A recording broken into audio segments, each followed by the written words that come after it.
bonjour à toutes et tous, avec Olivier Rouault du tiers-lieu 21 du ZES.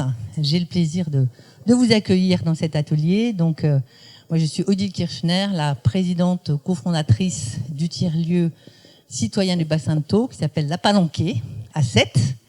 Et puis, je suis aussi administratrice de France Tiers-lieu. Et donc, j'ai été chargée par France Tiers-lieu, étendue du territoire, de vous faire une présentation un peu plus générale sur les tiers-lieux. Donc on est d'ailleurs très content parce que ce matin, dans la conférence auquel on assistait sur l'entrepreneuriat de territoire, on a pas mal évoqué les tiers-lieux, donc on voit que c'est un sujet d'actualité. Donc on est très content de vous accueillir.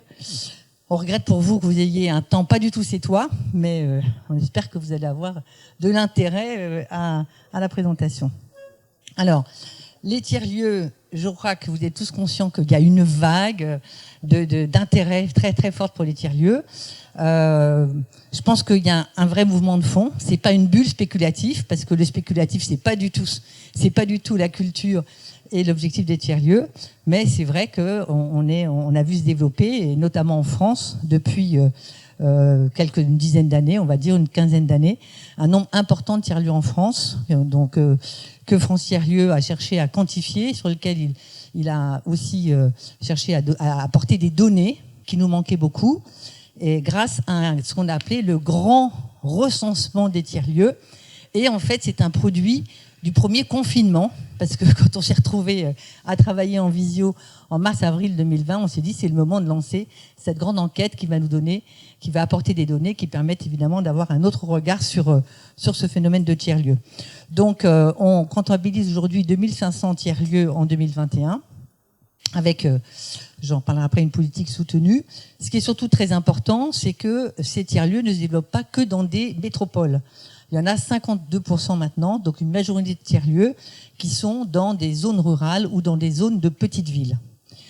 Donc les tiers-lieux, vous savez, sont extrêmement différents les uns des autres. Ils dépendent avant tout des besoins du territoire. Ils dépendent aussi de l'intérêt des collectifs qui portent les tiers-lieux. Ce qu'on peut quand même recenser, c'est que souvent, ils ont une multi-activité. Ça fait partie d'une caractéristique d'un ADN de tiers-lieu, même s'il y a certains tiers-lieux qui sont que des Fab Labs ou d'autres qui sont que des espaces de coworking, mais il y a quand même tendance à ce que le tiers-lieu offre une diversité d'activités.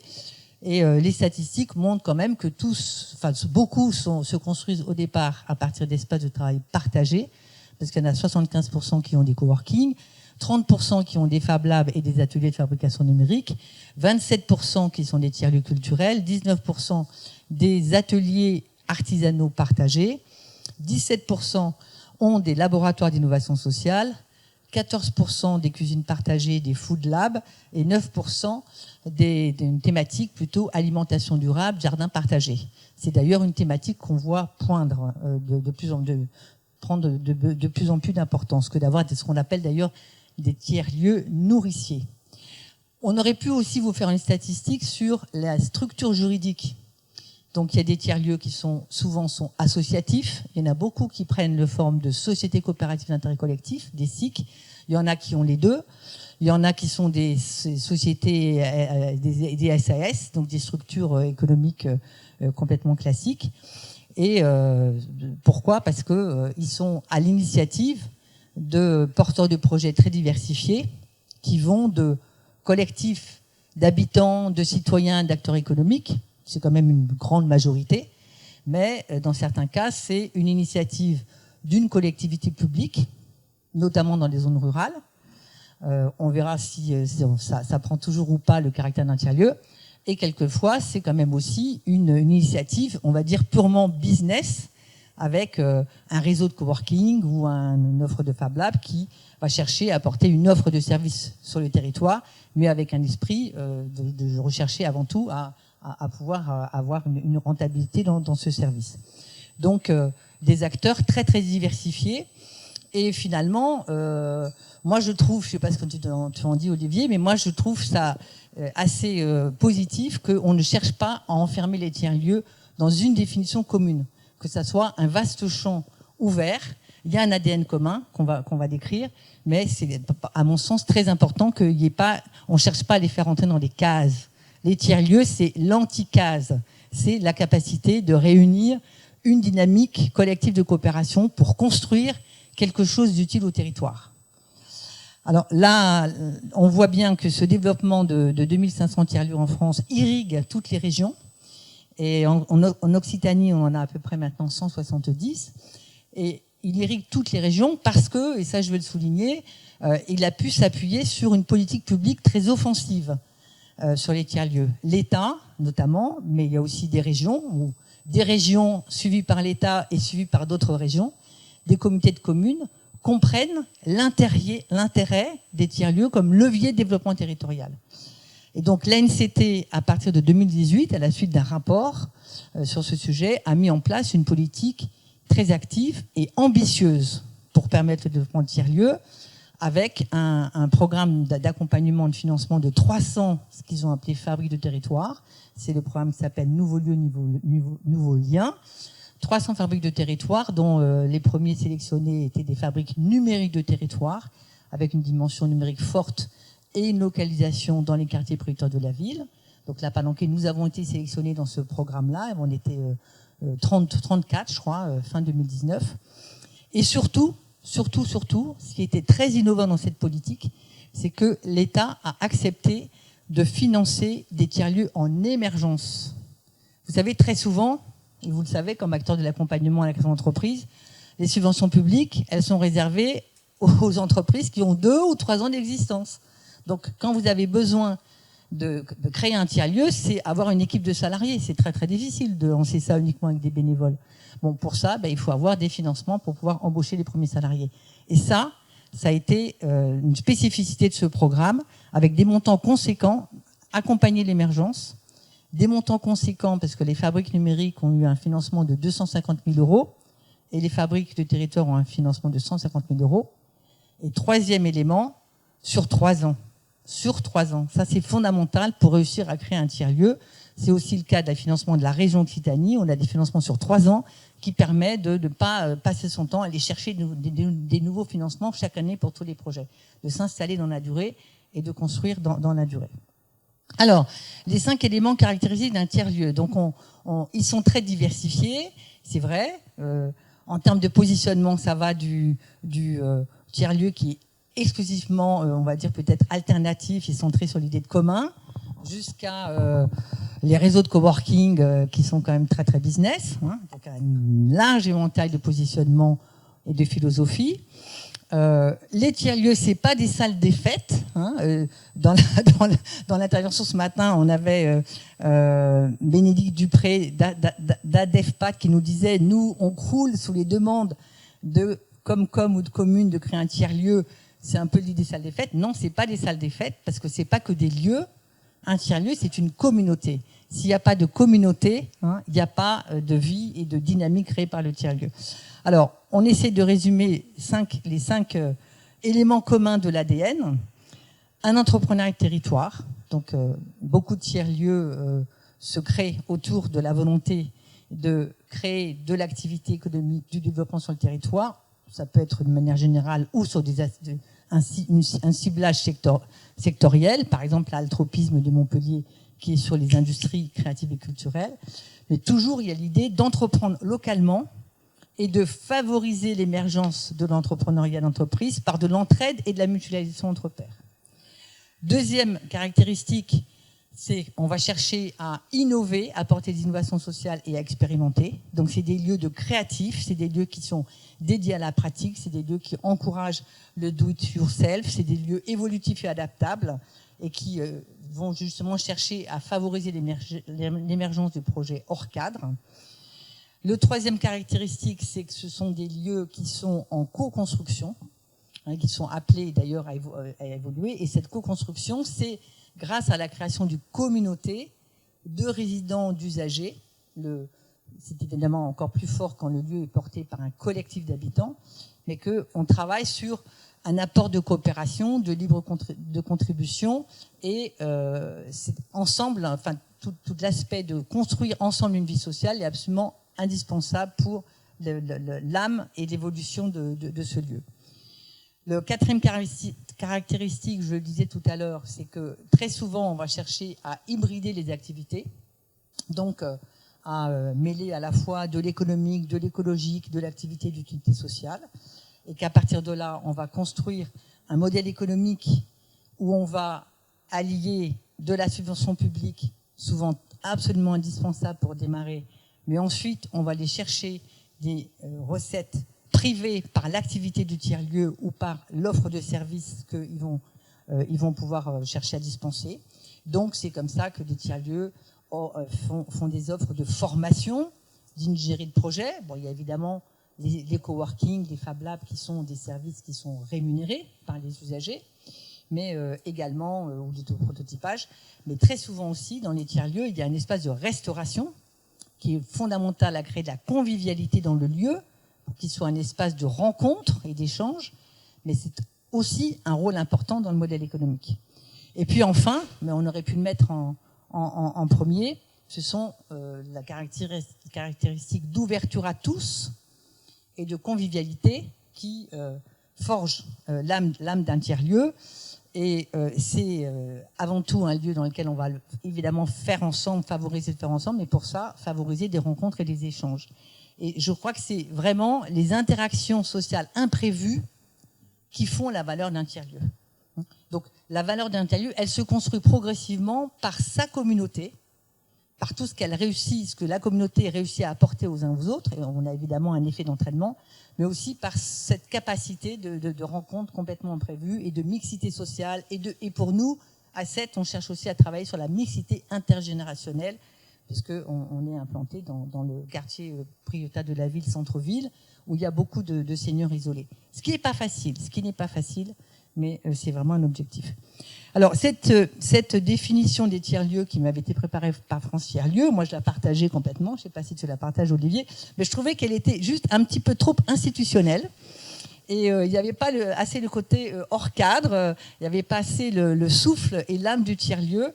Et donc j'y ai rajouté la première page de la coopérative des tiers-lieux Nouvelle-Aquitaine, où je voudrais simplement souligner, donc il y a des choses évidemment qui se reprennent, mais le mot de convergence, un tiers-lieu, c'est un lieu qui va permettre de réussir à attirer des acteurs diversifiés qui vont réussir à travailler ensemble, évidemment pour le développement économique territorial ou social ou écologique territorial. Donc c'est relocaliser et apporter plus de résilience au territoire par l'ensemble des acteurs qu'on arrive à mettre en relation les uns avec les autres.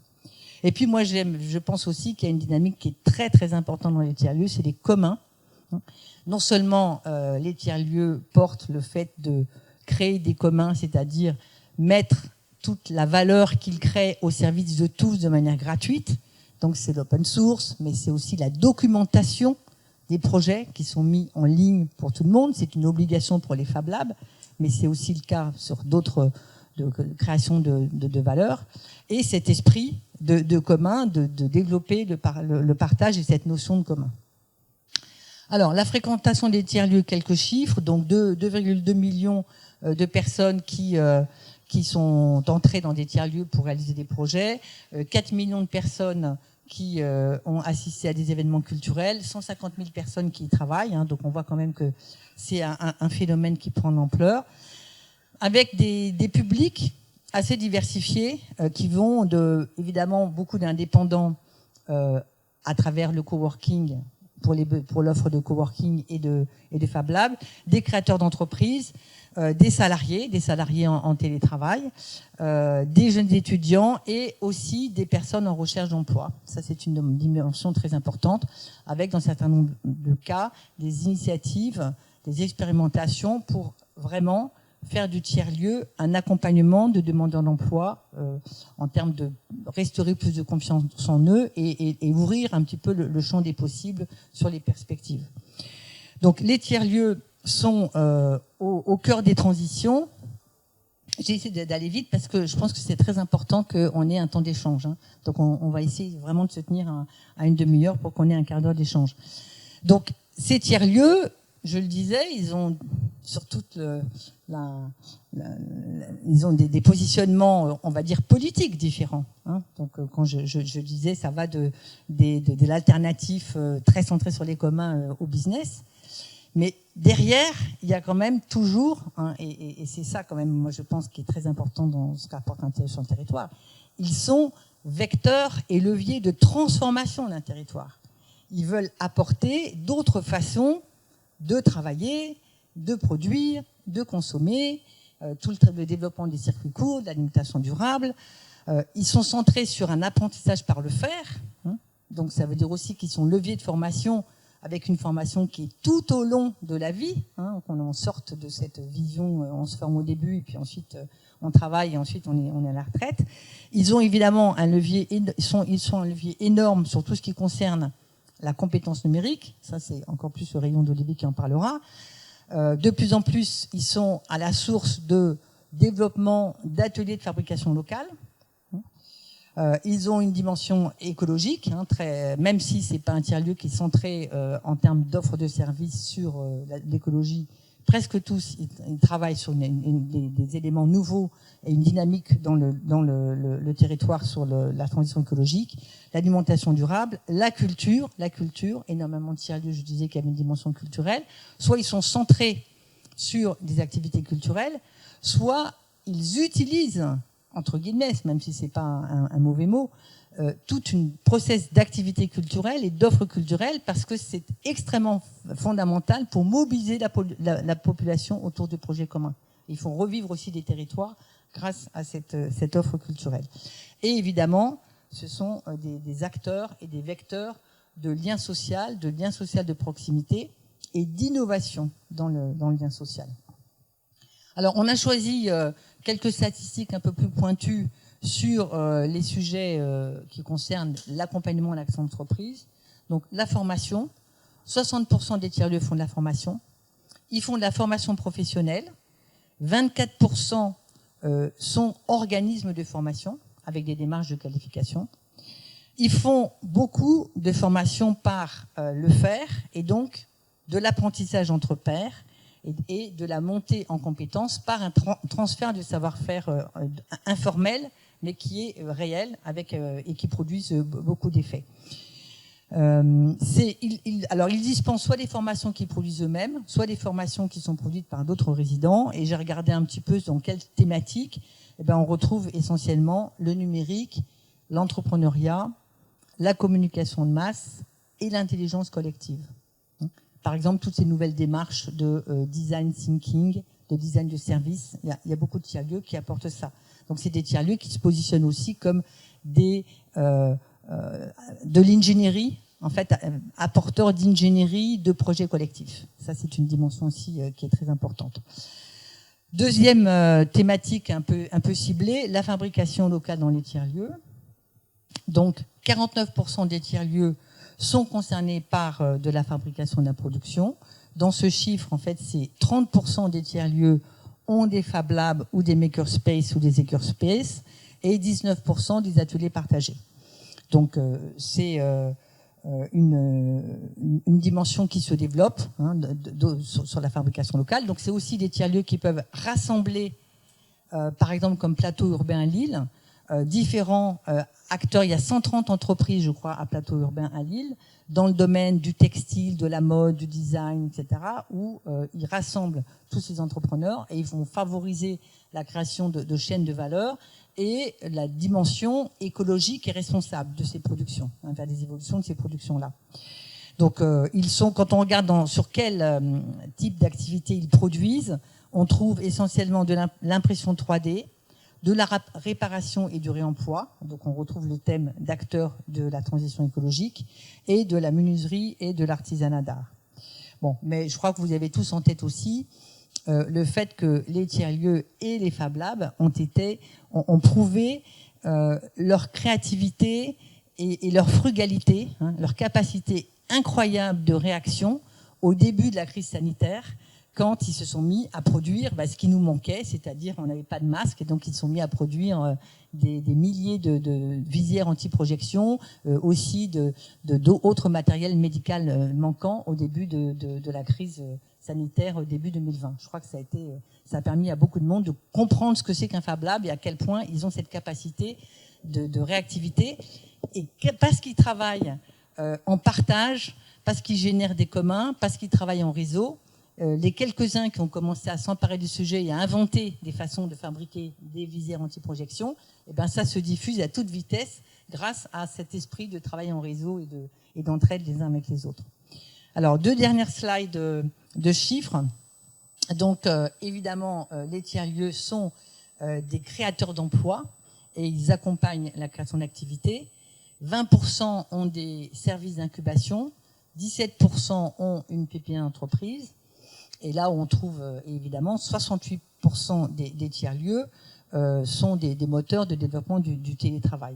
Donc ça, c'est cette dimension de travail partagé très importante. Alors, quand il crée de l'emploi en direct, parce que je crois qu'on avait évalué qu'il y avait 6300 créations d'emplois depuis 2 ans, mais il crée de l'emploi aussi de manière indirecte, par tout l'accompagnement qu'il crée, l'encouragement, y compris pas simplement quand ils sont incubateurs, tout ce qui se crée en termes de communautés de coworkers qui réussissent parce qu'ils se rencontrent à faire plus de choses ensemble et donc à développer leur activité et à développer l'emploi, c'est évidemment aussi une dimension importante. Mais je crois qu'il faut aussi souligner que les tiers-lieux, souvent, apportent des nouveaux métiers et des nouvelles compétences sur les territoires, notamment dans des territoires ruraux ou des territoires de petites villes. Parce que les gens qui les animent peuvent avoir un niveau de compétences et de formation plus importante que la moyenne du territoire. Et ils irriguent en fait le territoire avec la valeur ajoutée qu'ils apportent grâce à ce niveau de compétences. C'était l'exemple par exemple du design du service.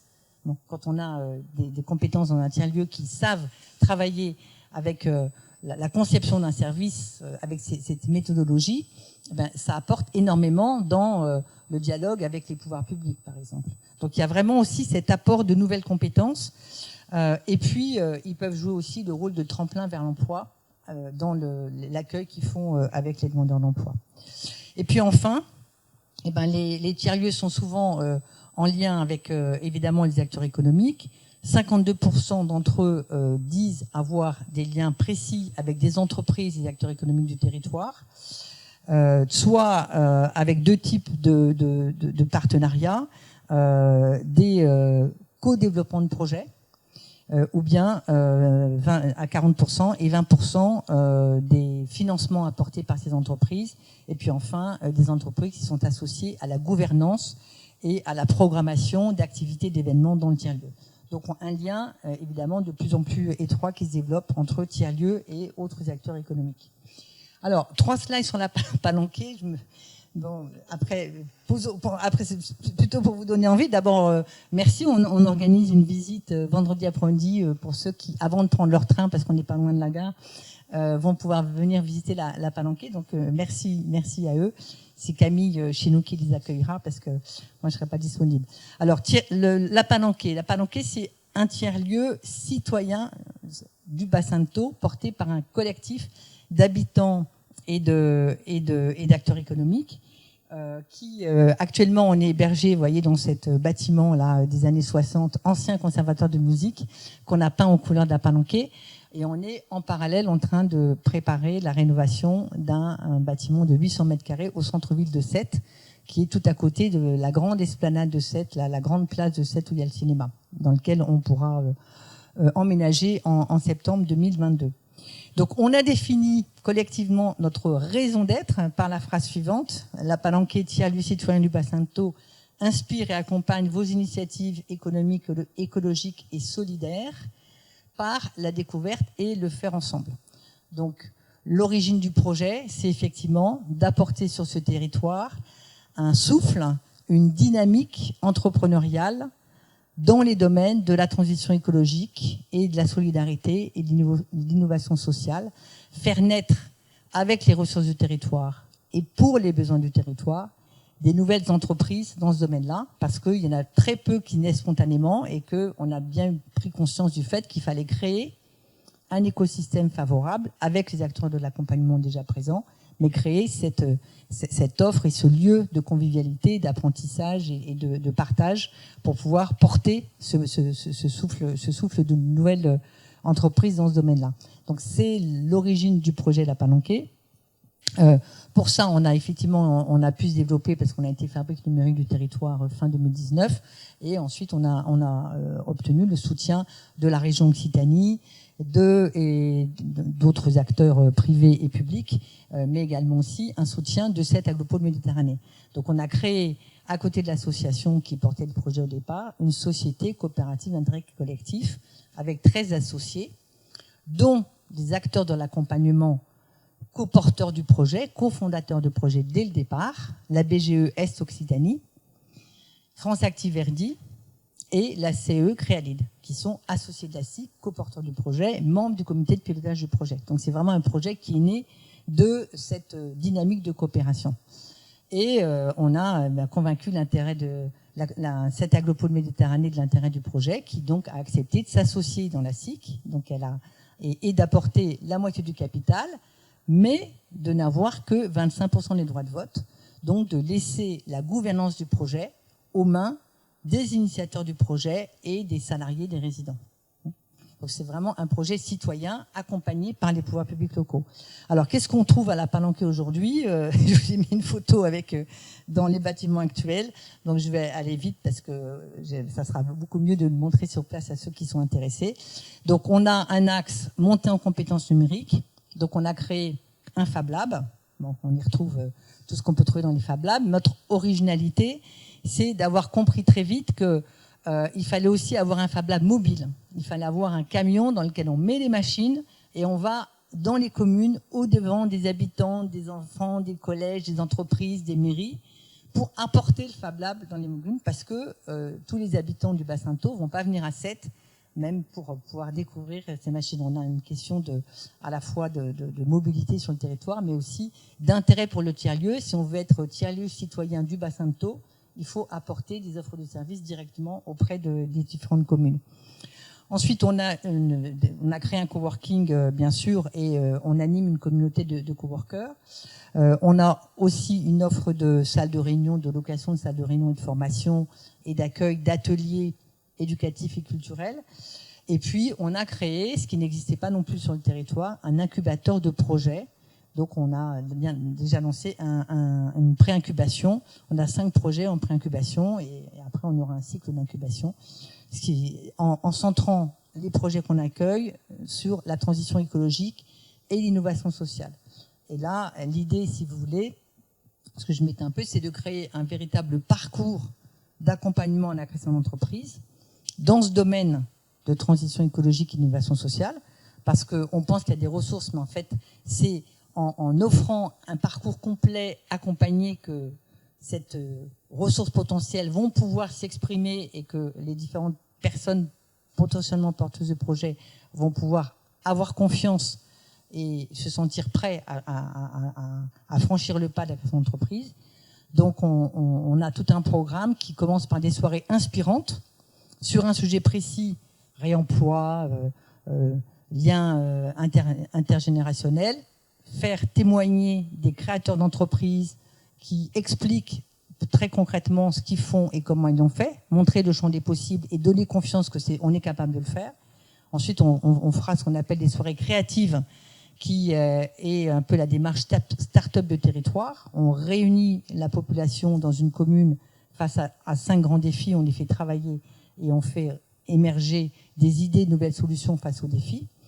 Et ensuite, on a la phase de porteurs dont on fait donc émerger des porteurs de projets et des idées de nouvelles entreprises qui passent ensuite dans les stades de pré-incubation et d'incubation. La suite, nous, on n'accueillera pas les entreprises créées dans le tiers-lieu parce qu'on n'aura pas la place. Donc la suite, ça se construit avec la communauté de communes d'accueil des entreprises dans une pépinière qui va se créer et plus tard dans un hôtel d'entreprise. Donc vous voyez, c'est, je crois, tout ce parcours vraiment de l'amont jusqu'à l'aval qu'il faut réussir à faire construire. Et puis j'ai mis une dernière slide pour témoigner du fait que bien évidemment nous avons aussi la volonté d'apporter d'innovation sociale sur le territoire et de travailler sur le lien social de proximité. Donc là, juste pour partager avec vous le fait qu'on a cet été réussi à créer la première coopérative jeunesse au service de l'Hérault. C'est la soirée de bilan. Et ça, c'est aussi une formidable dynamique de coopération entre les acteurs du territoire, parce que ça va du CCAS, de la mission locale des jeunes, des acteurs qui interviennent dans les quartiers prioritaires de la ville, avec la CAF, avec le département, avec la ville de Sète, avec Sète Agropole Méditerranée, avec énormément d'acteurs qui, dans le cadre d'un comité local, se groupent pour réussir à créer ce projet. Et quand on a demandé aux jeunes dans cette soirée qu'est-ce qu'ils veulent retenir comme mots-clés de la coopérative jeunesse de service, c'est des jeunes de 16 à 18 ans. Hein. C'est vraiment assez formidable ce qu'on arrive à faire avec une CGS. Ils ont dit cohésion, confiance, improbable, original, solidaire, renversant, fun, épuisant. Voilà. Donc c'était assez, c'est ce qu'ils ont retenu de leur expérience de création d'entreprise. Voilà. Et donc, et je vous remettais en conclusion de la Palanquée le fait que la Palanquée se construit dans une dynamique de coopération avec sur le territoire, avec nos associés, BGE, Créalide, France Active Verdi, mais également avec tous les acteurs sociaux du territoire. Et on voit à quel point la création d'un lieu d'ancrage est un effet de levier formidable pour réussir à créer toutes ces dynamiques de coopération qui permet évidemment de donner une autre dimension à ce qu'on peut faire sur le territoire et à sortir de l'isolement et du cloisonnement de chacun des acteurs. Olivier, j'espère que je t'ai les 5 minutes là. Voilà, il me reste 10 secondes. Non, tu prends les 5 minutes pour parler de l'IS parce que c'est un autre... Oui, voilà. Moi, je suis là. Merci à France Tiers-Lieu et Odile de m'avoir proposé d'intervenir rapidement. C'est un autre tiers-lieu, c'est une autre histoire. C'est dans une zone plus rurale, c'est à Uzès dans le Gard. C'est pas très loin d'ici. Et en fait, cette histoire, elle commence par donc je suis entrepreneur. J'ai créé une société qui s'appelle la Super École, qui est un organisme de formation Calliope qui fait de l'accompagnement à la création d'entreprises.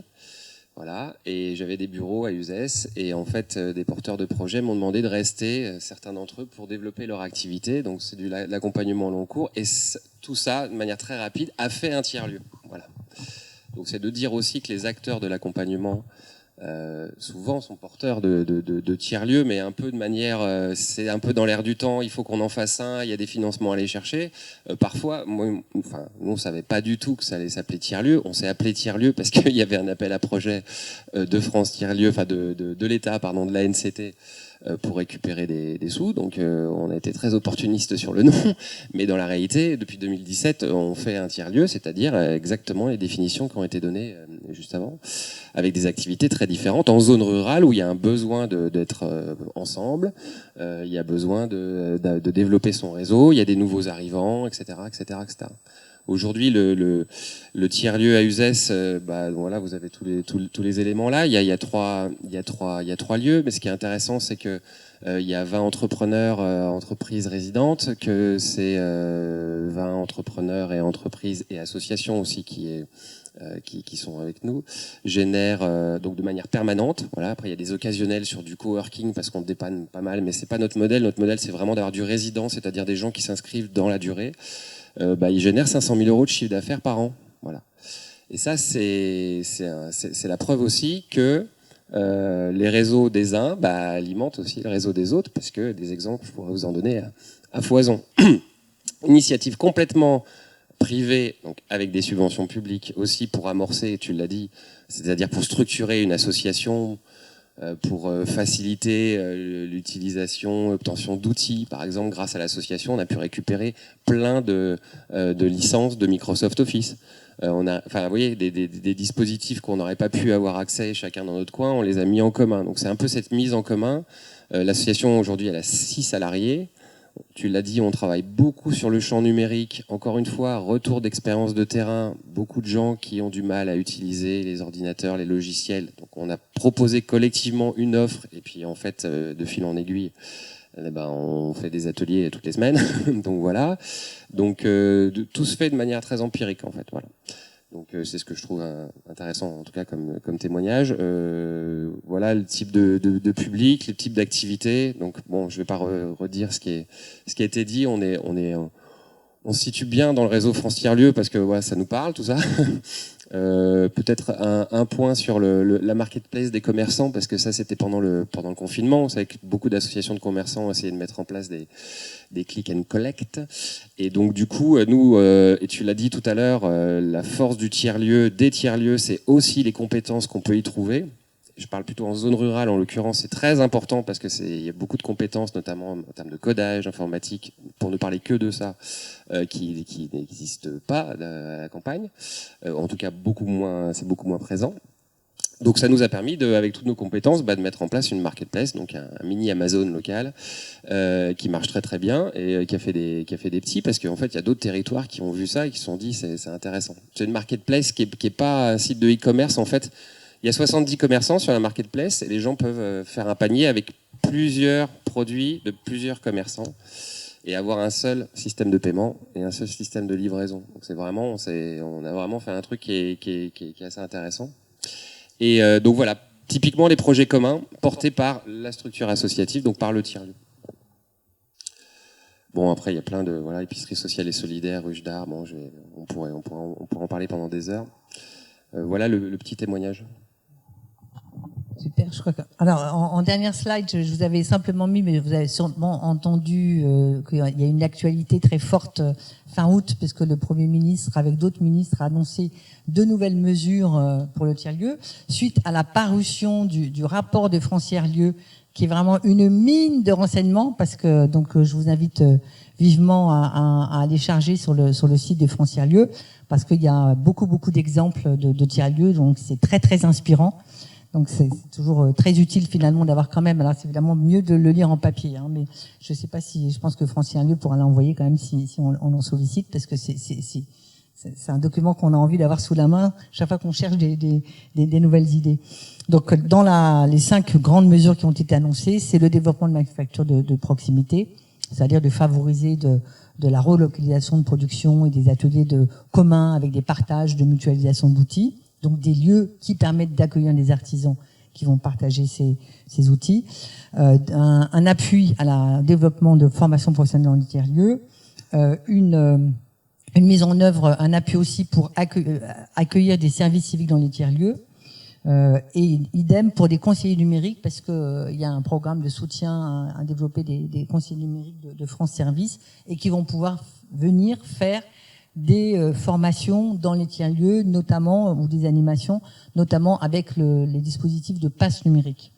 Et puis, un soutien au renforcement du maillage territorial et régional des tiers-lieux, et ça c'est aussi une dimension très importante, parce que donc, tous les deux, avec Olivier et avec l'altropisme, Yves est là, on participe on est 12 tiers-lieux, on est en train d'écrire avec la région et avec l'agence ADOC une feuille de route sur la structuration du réseau régional à 3 ans, et on pourra avoir des moyens financiers pour ça, parce que là aussi les tiers-lieux travaillent beaucoup en réseau les uns les autres, et c'est à la fois en termes d'inspiration, d'accompagnement à l'émergence et de capitalisation de ce que font les autres, c'est un levier extrêmement important. Je crois que si ça s'est développé si vite, c'est aussi grâce à ça, c'est cet esprit d'entraide et de partager et de s'appuyer les uns les autres. C'est ça, à mon sens, qui donne la force du mouvement des tiers-lieux, leur ancrage territorial, la force du mouvement des tiers-lieux, et qui fait que même si il y en a, malheureusement, il y en a certains qui voient le jour et qui durent pas dans le temps, mais que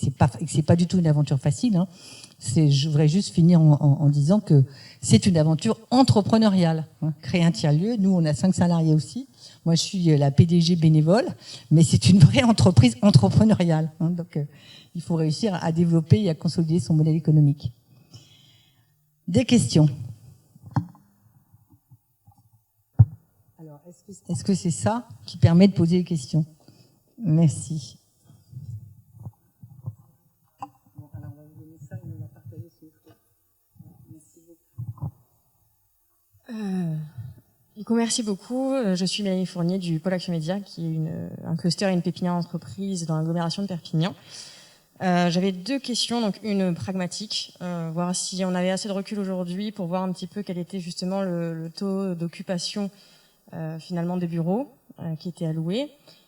Et puis finalement, s'il y avait une réelle avancée là dans l'autonomisation, enfin dans l'autonomie finalement des structures à se financer aussi. Et une question un petit peu plus peut-être là subjective, c'est finalement au niveau des tiers-lieux qui sont labellisés, est-ce qu'il n'y a pas finalement une perte de souplesse? C'est un petit peu pour faire le lien aussi avec la conférence, la table ronde qu'on a eue aussi tout à l'heure en commun sur l'accompagnement entrepreneurial des territoires. Je vous propose qu'on prenne plusieurs questions. Voilà, comme ça, on va se répartir comme ça. Oui, bonjour, merci en tout cas à vous. Et bonjour à toutes et tous, je suis Pierre Bouche, je suis le secrétaire général adjoint des chambres de métiers d'Occitanie, en charge de l'offre de services et des territoires. Et puis, on a porté, et j'ai porté très modestement, un projet de tiers-lieu à Foix, dans l'Ariège, qui est installé dans un centre de formation d'apprentis de la chambre de métiers. Et donc, c'est un outil qui maintenant existe depuis 4 ans, qui trouve sa place autour d'un Fab Lab et autour d'un espace donc de coworking partagé. Il y a 2 éléments que nous on retire de l'action, et c'est peut-être un intérêt.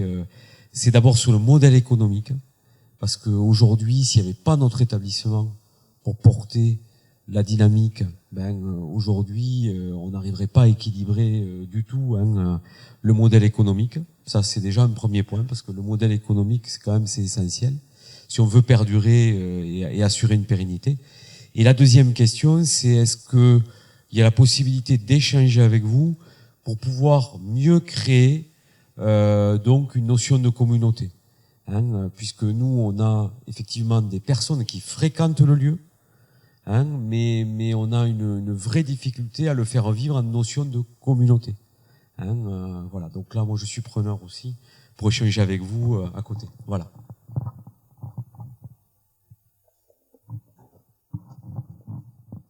Donc Yves Baumenel, l'allotropisme à Montpellier, donc un tiers-lieu dédié aux industries culturelles et créatives. Je peux qu'applaudir mes collègues pour cette présentation.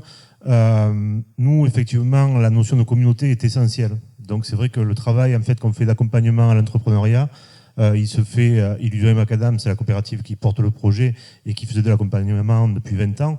Mais on travaille avec Contextar, par exemple, que vous pouvez croiser ici, ou les CMEA, ou nos collègues, pareil, de Simplon sur de la formation. C'est vraiment important d'avoir cette notion de communauté.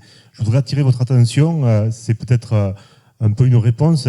Nous, on a un modèle privé, 97% de financement propre, donc on a un modèle privé, même si on est une coopérative. Les financements publics sont à la marge et le modèle économique, en fait, je pense qu'on peut se retrouver avec le 21. Il est très différent sur tous les tiers-lieux qu'il y a en France. Il est extrêmement différent. Le point sur lequel je voudrais attirer votre attention, hier et avant-hier, j'étais à Toulouse sur une formation qui s'appelle Piloter un tiers-lieu, qui est une formation qui a été montée par nos collègues de la coopérative tiers-lieu de Nouvelle-Aquitaine. Et cette formation, qui est semée partout en France, nous on s'occupe de celle en Occitanie, elle accompagne des porteurs de projets. Et on est dans une formation qui ressemble beaucoup à ce qu'on fait, par exemple, sur Entreprendre dans la culture chez nous, parce que c'est un projet entrepreneurial. Donc, en fait, un des problèmes qu'on a sur beaucoup de projets qui sont portés par des collectivités territoriales ou à plus ou moins une bonne idée, effectivement, ils se trompent peut-être de la destination, c'est la formation du porteur ou de la porteuse de projet dans une vision entrepreneuriale. Donc, encore une fois, je pense que c'est pas une question, peut-être que mes collègues pourront rebondir dessus, c'est une affirmation. S'il n'y a pas de formation à l'entrepreneuriat des porteurs et des porteuses de projets de tiers-lieux, s'il n'y a pas une communauté de tiers-lieux, il n'y a pas d'action territoriale. Et effectivement, la partie autofinancement, la partie entrepreneuriale du projet et d'accompagnement des entrepreneurs, elle ne pourra pas marcher.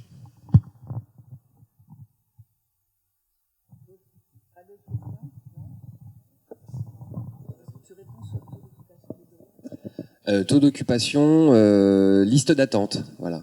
En fait, on ouvre des lieux en fonction, dès qu'il y en a un endroit qui est plein, on ouvre, et qu'il y a des demandes, on ouvre un deuxième lieu.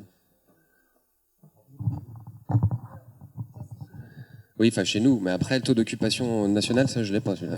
Oui. Je peux pas vous dire. Je sais qu'il y a beaucoup d'endroits, il y a énormément de mètres carrés, et parce qu'en fait, par exemple, j'accompagne des tiers-lieux à Marseille, et notamment je travaille avec Yes We Camp, qui est une grosse association, qui a fait énormément de choses un peu partout en France et même à l'étranger maintenant.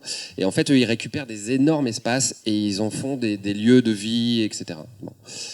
Donc il y a cette dimension-là souvent. C'est on a un endroit et qu'est-ce qu'on peut y faire. C'est un peu la notion de salle des fêtes des maires. Là, j'aimerais bien avoir mon tiers-lieu parce que j'ai des endroits qui sont dispo. Bon, la version entrepreneuriale, en tout cas que moi je défends et qu'effectivement on partage complètement, c'est de dire bon voilà, on a commencé avec 100 mètres carrés, puis 200 mètres carrés, puis maintenant on est à 600 mètres carrés et puis on a une liste d'attente pour faire 800 et pour faire 1000. Voilà. Mais c'est comme ça que ça marche normalement. Dans le bon sens, à mon avis, c'est celui-là. Oui, donc je pense qu'on n'a pas de chiffres au niveau national de taux d'occupation des bureaux alloués. Et en fait, je pense que ça dépend de chaque lieu. C'est complètement différent si vous êtes en métropole ou si vous êtes en zone rurale ou si vous êtes dans une zone de petites villes ou des petites communes comme ici. Et puis, c'est très lié à l'antériorité du tiers-lieu. Vous avez démarré en 2017, vous êtes 16. Nous, on a démarré réellement notre offre de coworking en janvier 2021. Bon, eh ben, on n'est pas plein encore. On n'a que 12 places là. On aura plus de places dans le bâtiment définitif. Mais on n'est pas plein. Parce que on n'a que 6 mois d'antériorité. Donc ça se construit dans la durée. Donc dans le modèle économique du projet, il faut penser à ça. Les communautés, elles vont pas se claquer. Alors c'est différent en métropole où vous avez déjà un public qui est quand même déjà très acquis, assez pratique, qui a l'envie déjà, qui connaît, pour lequel ça se repère. Et de construire dans la majorité des zones plus non hors métropole où ça prend beaucoup plus de temps parce que il faut pas rêver, c'est pas dans les pratiques culturelles des habitants, des acteurs économiques. Donc il y a un vrai changement, c'est une autre façon de travailler. Donc il y a des gens qui arrivent nous on a par exemple beaucoup de gens qui arrivent sur set ou beaucoup de gens qui spontanément viennent disent on a rencontré la Palanquée, on voudrait visiter, racontez-nous ce que vous faites. Il y a beaucoup de gens qui spontanément viennent nous voir, hein. Mais c'est pas du tout la même chose que de fréquenter de manière très régulière un coworking ou un Fab Lab. Donc c'est cette dimension entrepreneuriale, j'ai conclu là-dessus. Merci Yves de le relever parce que c'est fondamental, c'est une entreprise et ça doit se construire dans le temps. Donc sur l'autonomie financière, je crois que c'est un peu la même réponse, hein. Donc on a des modèles très différents. Ce qu'on peut constater, c'est que plus le lieu est grand, vous grandissez par des lieux différents. Bon. Mais il y a beaucoup de tiers-lieux qui se construisent dans des friches industrielles et c'est grand. Plus le lieu est grand, moi quand je suis allée la première soirée avant l'ensemble des travaux, l'altropisme, 4000 mètres carrés. Bon, la première fois que j'ai rencontré François Comègne avec le projet, il m'a dit qu'est-ce qu'il vous faut comme mètre carré? Je lui ai dit 3000. Il me dit là quand même vous êtes un peu ambitieuse. Bon, finalement on en a 800, vous voyez. Mais plus le lieu est grand, plus il y a la possibilité de louer des espaces à des entreprises qui existent déjà et qui vont pouvoir payer tous les mois un loyer de 400 ou 500 euros ou 600 euros. Bon. Et donc, alors, ça, c'est fondamental, vous voyez, la solidité. Quand vous n'avez pas cette possibilité-là, vous êtes sur un modèle qui est plus compliqué à créer parce que, voilà. Donc, il y a un certain nombre d'ingrédients à la solidité du modèle économique, mais sinon, c'est dans la construction de l'aventure d'entreprise où il faut imaginer des services qui vont pouvoir générer dans le temps cette autonomie financière. Cela étant, il y a un certain nombre d'activités des tiers-lieux qui ne trouveront jamais leur propre rentabilité. Quand on crée un incubateur, aujourd'hui, nous, dans notre modèle, on fait comme beaucoup d'entre vous qui sont incubateurs, on ne fait pas payer les porteurs de projets. Donc, il faut qu'on obtienne des financements publics pour de la région, de la Comcom, pour pouvoir offrir cette offre de services et cette innovation sur le territoire que d'avoir un incubateur. Quand on fait des actions de lien social de proximité, la coopérative jeunesse de service, c'est quelque chose de formidable pour les jeunes. La soirée de bilan a montré tout ce que ça a pu leur apporter. Mais c'est évident que on va chercher un financement de fondations ou d'acteurs sociaux. Donc, plus les tiers-lieux vont avoir une dimension aussi sociale et solidaire, plus ils vont avoir besoin d'aller trouver des financements spécifiques pour ça. Oui. Alors l'animation, Monsieur, vous parliez de l'animation, je crois, oui. Sur la chambre de métier. Oui. La création de communauté. Création de communauté, voilà. Juste très rapidement, gouvernance, voilà. Tous les résidents chez nous sont au conseil d'administration de l'association, on se voit toutes les semaines. 1h30 toutes les semaines. Obligatoire. C'est un peu stalinien mon histoire, mais c'est vrai que des fois ça marche mieux quand ça tombe. Après il y a projet associatif partagé, et puis levier de financement dont on parlait tout à l'heure, qui permet d'avoir un technicien qui peut faire le lien. Bon, on n'est pas énormément non plus. On a à peu près 5000 personnes qui passent dans le tiers-lieu par an. Okay. Je disais qu'il y a 20 résidents, mais on a une trentaine ou une quarantaine de coworkers qui viennent, qui repartent, qui machin. En plus, avec le télétravail et puis le Covid, on s'est retrouvé avec plein de gens qui venaient qu'une journée par semaine. Donc bon, faut gérer ça. Mais ce que je veux dire, c'est voilà, dans la gouvernance et dans les juste très simplement, enfin, c'est comme ça que ça fonctionne chez nous. Je sais pas chez vous, ça marche très très bien, très bien. Les déjeuners, les after-work, les événements culturels, les apéros. Alors moi, ce que je vous invite, je sais pas si vous faites partie du réseau des tiers-lieux occitans, mais c'est ouais. Occitanie, voilà. Bon, donc c'est dans le cadre du réseau on capitalise sur les expériences et on a des groupes de travail partagés sur lesquels on parle de ça, comment construire les communautés et les animer durablement. Et alors, dernière question, perte de souplesse sur la labellisation. Alors là, pas du tout. Donc en fait, comment ça se passe? Fabrique de territoire, le programme de l'État. Il y avait un appel à son intérêt, on envoie son dossier, il y a un jury qui sélectionne ceux qui sont retenus en fonction de l'ancrage du projet. Il n'y a pas du tout de directive sur ce qu'il faut apporter. Il y a une idée il faut qu'il y ait de la diversité d'activités, il faut qu'il y ait un ancrage sur le territoire, il faut qu'il y ait des liens il faut qu'il y ait une communauté, un collectif derrière, il faut qu'il y ait des communautés. Mais il n'y a absolument aucune perte de souplesse. Hein. Ensuite, labellisation par la région. La région, c'est pareil. On candidate à un appel à projet, on explique le projet et on a un financement de 5 000 € par an par la région. Mais, et y compris, nous, dans le dialogue qu'on a eu avec la Comcom, la 7 Agropole Méditerranée, on a présenté un projet. Il y a 2 représentants de président de la communauté de communes et de vice-président délégué à l'ESS qui font partie du conseil d'administration de la SIC, puisqu'on est une SIC société anonyme, bien évidemment, puisqu'ils sont associés de la SIC, mais la gouvernance du projet, le développement du projet, il est dans les mains des cofondateurs et des résidents, comme tu le disais, et des salariés. Donc, moi, nulle part, je vois une perte de souplesse liée au fait qu'on puisse avoir un soutien des pouvoirs publics. En tout cas, il faut le mettre sur la table. Pour moi, c'est un changement de posture des élus. C'est un changement de posture aussi des services. Vous pensez que la première fois qu'on a parlé de société coopérative d'intérêt collectif ici, on nous a regardé avec des yeux comme ça et personne connaissait ça. Et petit à petit, les élus, les services, ils sont rentrés dans cette dynamique parce qu'ils ont vu l'intérêt sur le territoire. Mais c'est un cheminement qui est à faire avec eux. C'est une évolution, effectivement, de leur positionnement par rapport à un acteur collectif privé qui se fait fort d'apporter son écho à un développement économique du territoire plus écologique et plus solidaire. Donc c'est accepter de reconnaître que ces acteurs vont réussir à faire ça et que ça vient en complément de l'action que eux mènent en tant que pouvoirs publics locaux. J'espère avoir répondu à votre question. Est-ce que pas d'autres questions? Non? Donc on va vous souhaiter bon appétit. Hein. Merci. Et puis on est là pour la journée pour les échanges. Si vous voulez des échanges. Merci beaucoup à tous.